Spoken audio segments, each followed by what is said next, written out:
قدیم سندھ کی تہذیب کے مغربی حصے پر ایک دلچسپ نظر، جہاں نئی ثقافتیں اور حیرتیں منتظر ہیں جو اس بات کی نشاندہی کرتی ہیں کہ سندھ کے بڑے علاقوں کے آس پاس کی ثقافتیں کتنی اچھی طرح سے ترقی یافتہ تھیں۔ ان میں سے ایک پیرک ہے۔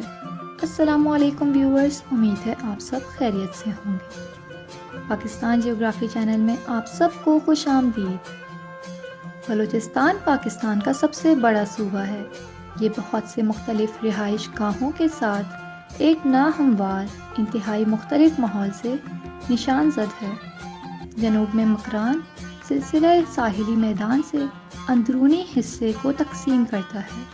کئی پے در پہ پہاڑی سلسلے بحیرہ عرب سے ہندوکش تک چلتے ہیں اور مشرق میں سندھ کے زرخیز میدان کی طرف رکاوٹ بنتے ہیں۔ پراگ کے لفظی معنی مہارت یا فنکاری سے بھرپور ہے۔ پیرک کا مقام ایک چھوٹا آثار قدیمہ کا ٹیلہ ہے جو 9 ہیکٹر سے تھوڑا کم رقبے پر محیط ہے، جو جدید شہر سبی سے تقریباً 10 کلومیٹر جنوب میں واقع ہے۔ دریائے ناری اور سبی سے جیکب آباد جانے والی سڑک کے درمیان یہ کچی کے میدان میں واقع ہے، جو کیرتھر اور سلیمان ریزون کے درمیان پہاڑی اور نالے دار زمین کے تزئین کے اندر ایک وادی کی شکل بناتا ہے۔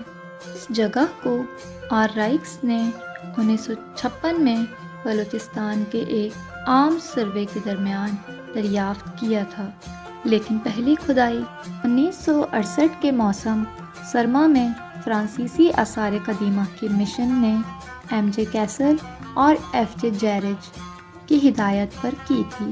یہ علاقہ ایک وسیع نیم صحرائی علاقہ ہے جو آہستہ سے دریائے سندھ کے سیلابی میدان کی طرف ڈھل رہا ہے، جس میں الگ تھلگ درختوں اور جھاڑیوں کے ساتھ بہت کم پودوں کا غلبہ ہے۔ سبی پاکستان کے صوبہ بلوچستان میں واقع ایک شہر ہے۔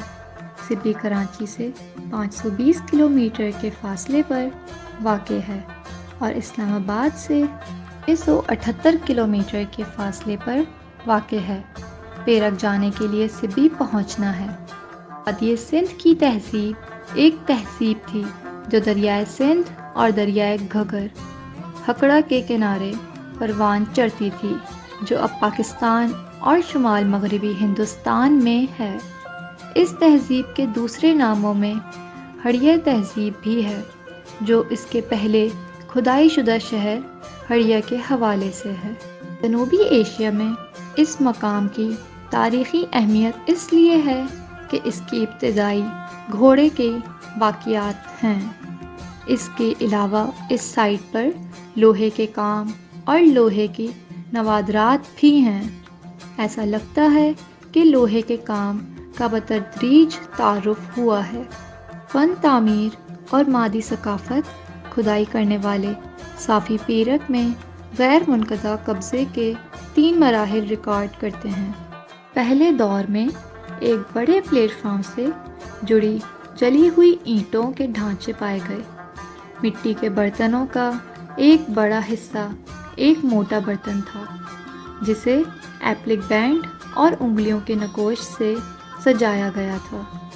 دونوں عنواں کی بے شمار ہڈیوں کے ساتھ گھوڑوں اور اونٹوں کے ٹیراکوٹا اور جلی ہوئی مٹی کے مجسمے ملے۔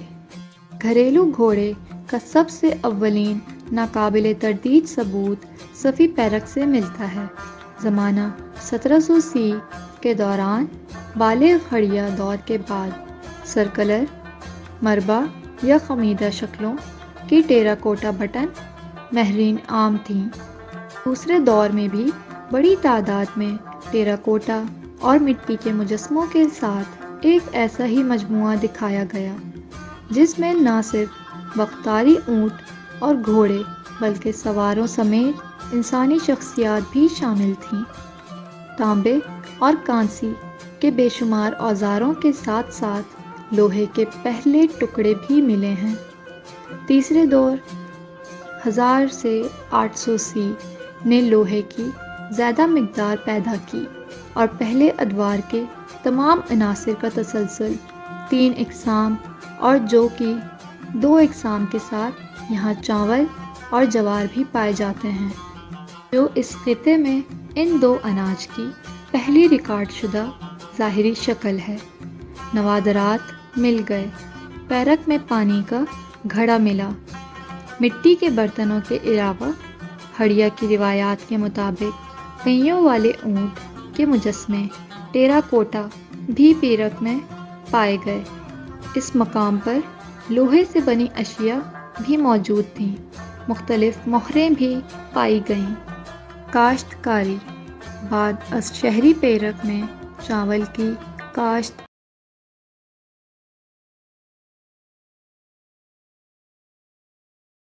تھا۔ پیرک کی بستی کے ساتھ ایک نہر تعمیر کی گئی تھی جو اس علاقے میں آبپاشی کی سہولت کے تسلسل کو ظاہر کرتی ہے۔ پیرک میں انگور، چئی اور چنے بھی اگائے جاتے تھے۔